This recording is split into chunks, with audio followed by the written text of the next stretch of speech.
Hello दोस्तों, कैसे आप लोग? आई होप आप लोग अच्छे और मजे में होंगे। मेरा नाम है, पढ़ने वाले हैं क्लास 7 के मैथ का टॉपिक, इसका नाम है पेरीमीटर एंड एरिया। यानी कि हम लोग पेरीमीटर के बारे में जानेंगे, एरिया के बारे में जानेंगे और कुछ फार्मूले हैं जैसे कि एरिया एरिया के कुछ फार्मूला समझ लेते हैं। जैसे कि किसी भी शेप का क्या होगा, हम लोग को एरिया कैसे निकालेंगे और पेरीमीटर हम लोग कैसे निकालेंगे। सबसे पहली बात कि हम लोग पेरीमीटर सिर्फ किसके निकाल सकते हैं, जो कि क्या हो, एक लाइन से बना हो, कोई भी लाइन से बना हो। क्या होगा, वो लाइन से बना होगा, ना कि वो उसमें कर्व लाइन होगा, बिल्कुल स्ट्रेट लाइन होगा, रेक्टिलिनियर लाइन होगा। उसके बाद क्या होगा, वो क्लोज फिगर होगा, यानी कि जैसे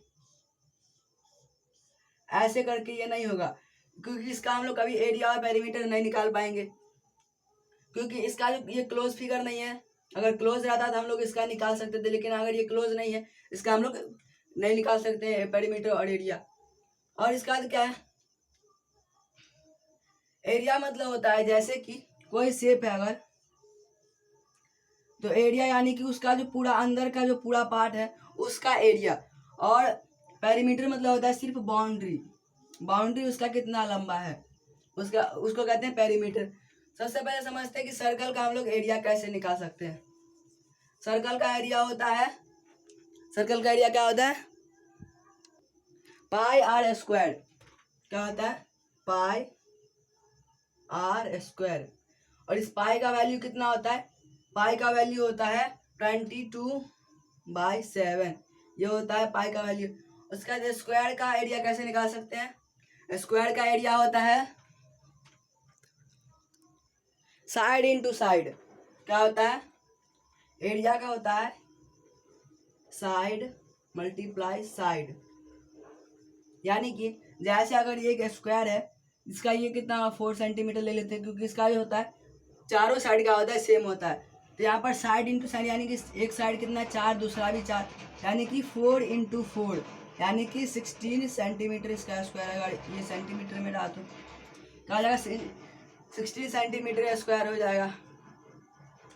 उसके बाद रोम्बस का क्या होता है, base into height, base multiply height. Rhombus कैसा होता है, ऐसा, बिल्कुल स्क्वायर ही होता है, लेकिन वो क्या होता है, रोटेट होता है। और इसका एक हुआ ये बेस, एक हुआ हाइट, एक बेस हुआ एक हाइट हुआ। इसको एक को बेस मानकर एक को हाइट मानकर उस दोनों को मल्टीप्लाई कर देंगे तो क्या आ जाएगा, रोम्बस का एरिया आ जाएगा। उसके बाद रेक्टेंगल का होता है लेंथ मल्टीप्लाई ब्रेथ। लेंथ यानी लंबाई और चौड़ाई, दोनों को क्या करेंगे, मल्टीप्लाई कर देंगे तो हम लोग का इसका एरिया आ जाएगा। उसका ट्रायंगल का होता है 1/2 multiply base into height, 1/2 into base into height. इसके बाद क्या है, पैरेललोग्राम। पैरेललोग्राम कैसा होता है, दो लाइन होता है पैरेलल और दो लाइन पैरेलल नहीं होता है। तो क्या हुआ, ये दोनों पैरेलल लाइन है, तो पैरेललोग्राम ऐसा होता है। और इसका एरिया कैसे निकाल सकते हैं, इसका भी होता है बेस मल्टीप्लाई हाइट, यानी कि पैरेललोग्राम का एरिया क्या होता है, base into height, same to same rhombus की तरह होता है। आई होप आप लोग यहाँ तक समझ आ गया होगा। तो हम लोग इसके बाद हम लोग पेरीमीटर को समझते हैं कि पेरीमीटर कैसे निकाल सकते हैं हम लोग।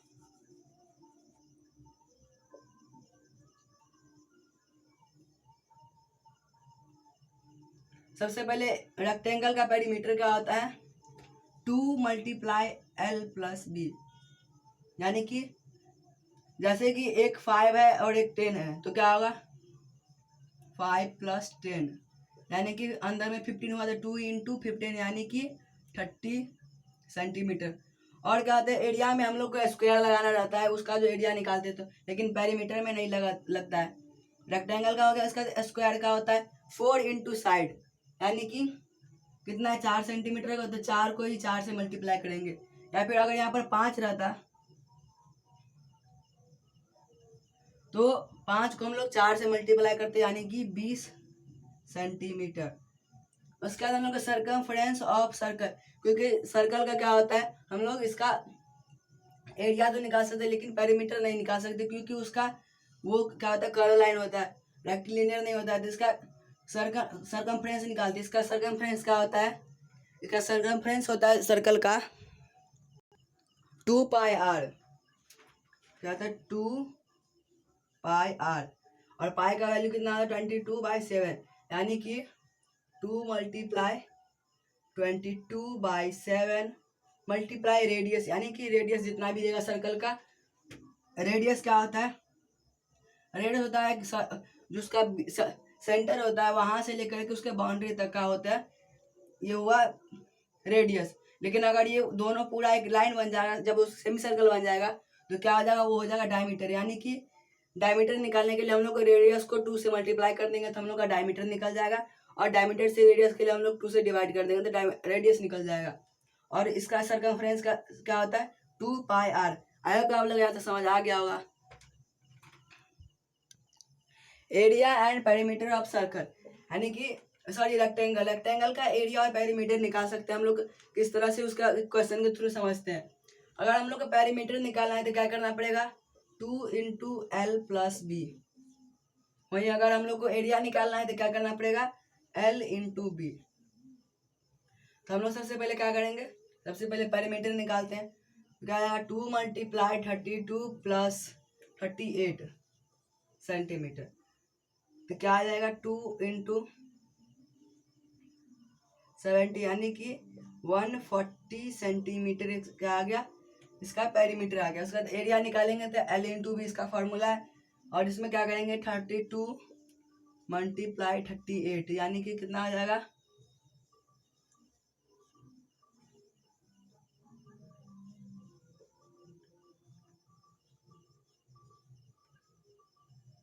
कितना? 6 × 5 = 11, 9 × 3 = 12, 1216 सेंटीमीटर स्क्वायर। यह आ गया इसका एरिया और यह आ गया इसका पेरीमीटर। इसके बाद कुछ क्वेश्चन क्या होता है जिसमें कि उसमें क्या होता है? मैक्सिमम तरह गार्डन होता है। गार्डन में क्या होता है? उसमें रास्ता बनाया जाता है।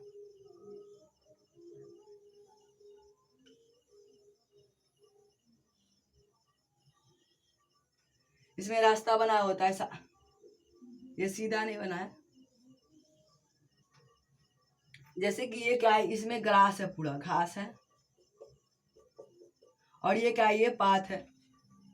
और इसकी लेंथ कितना है? सॉरी, यहाँ पर ब्रेड्थ होगा 32 और ये 38 होगा। लेकिन फिर भी हम लोग का पेरीमीटर और एरिया वही आएगा जितना पहले आया था। इसमें क्या, तो ये हो गया 38 और ये हो गया 32।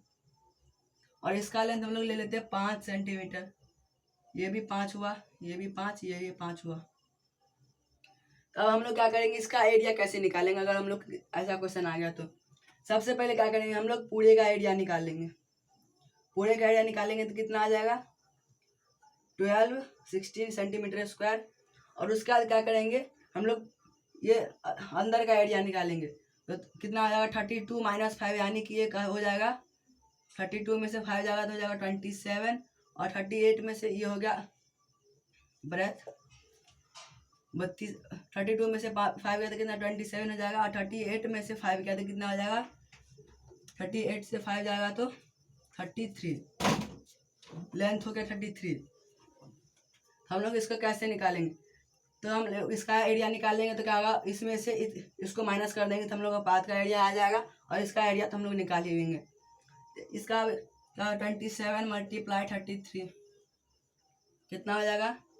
27 को 33 से करेंगे तो 7 3 21 का 1, यानी 2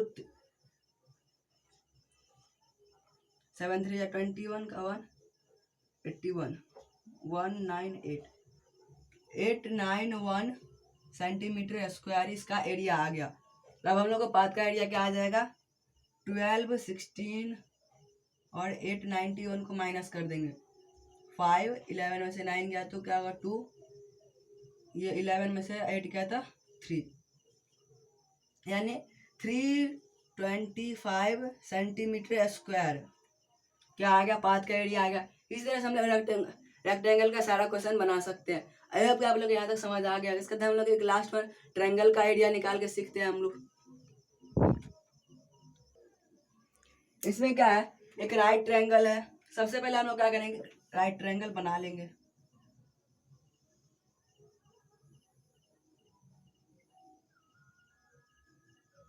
एक राइट ट्रायंगल के बाद क्या है, इसका जो है ए यानी कि अल्टीट्यूड यानी कि हाइट, अल्टीट्यूड यानी कि हाइट ही होता है।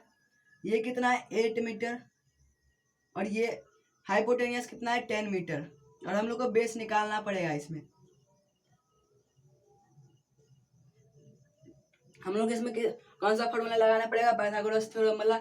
इसमें कि क्या था, हम लोग को यहाँ पर BC निकालना है, जिसके लिए करेंगे BC square is equal to AC square, क्योंकि AC क्या है, ये हाइपोटेनियस है, इससे माइनस करेंगे AB स्क्वायर। कितना आ जाएगा, AC स्क्वायर कितना आ जाएगा 10 × 10 यानी कि 100 माइनस AB स्क्वायर कितना आ जाएगा 8 × 8 यानी 64। कितना आ जाएगा 64 65 36 आ गया। तो अब यह कितना आ गया 36, यानी कि हमारे पास बेस भी है हाइट भी है। तो अभी ट्रायंगल का एरिया क्या होता है 1/2 मल्टीप्लाई बेस इंटू हाइट। तो अब हमारे पास क्या है 32 बेस है और हाइट भी है, यानी कि 1/2 मल्टीप्लाई 36 मल्टीप्लाई 8, इस कितना आएगा 1/4। 36 4 जा 36 इंटू 4 इज इक्वल टू 6 4 24 का 4 करे 2 144 क्या आ गया, इसका एरिया आ गया 144 मीटर स्क्वायर। ये आ गया एरिया। आई होप आप लोग यहाँ तक समझ आ गया होगा। मिलते हैं, bye, take care, thanks for watching.